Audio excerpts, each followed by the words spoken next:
रावण हरिलाल की। उल्टे सीधे वस्त्र पहन के चलो। आगे दर्जी मिला, कहा प्रभु आपके ढीले ढाले वस्त्र हैं, अगर आज्ञा मिल जाए तो फिटिंग बना दूं। बोले क्यों ना, और बढ़िया बात है। सभी ग्वाल वालों के कन्हैया के वस्त्र उतरवाए, फिटिंग बनाई, अच्छी तरह से पहनाए। भगवान उस दर्जी को आशीर्वाद दे के आगे बढ़े।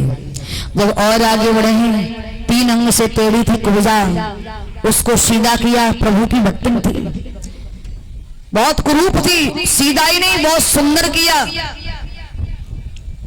और आगे बढ़े, कंस के दरबार के लिए आगे बढ़े हैं। जाते जाते जो अत्थाड़े तार धनुष रखा हुआ था उसे तोड़ दिया। मल्ल युद्ध चल रहा था, पहलवानी ने रोक लिया। कहां जा रहे हो?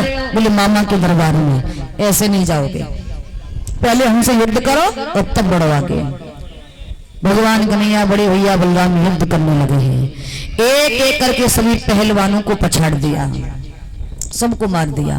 आगे बढ़े तो दरवाजे पे कुबलिया पीड़ हाथी खड़ा हुआ है, पीलवान सवार है।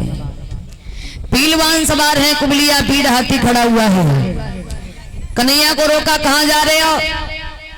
कन्हैया बोले मामा के दरबार में जा रहे हैं, इस दरवाजे से अपने हाथी को हटा लो।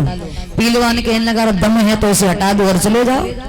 मेरे भैया भगवान ने हाथी की सूंड पकड़ी, बलराम ने पूंछ पकड़ी और उसी समय घुमा करके चट्टान में मार दिया। हाथी का प्राणायाम तो हो गया। आगे बढ़े, कंस के दरबार में पहुंचे। जो भैया कंस का मान मर्दन करेंगे वो आ जाए। कंस को कौन मारेंगे?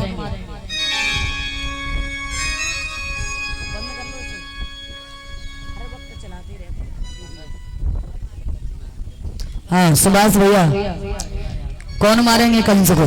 बुलाओ ने, जो कंस को मारेंगे इधर आ जाए।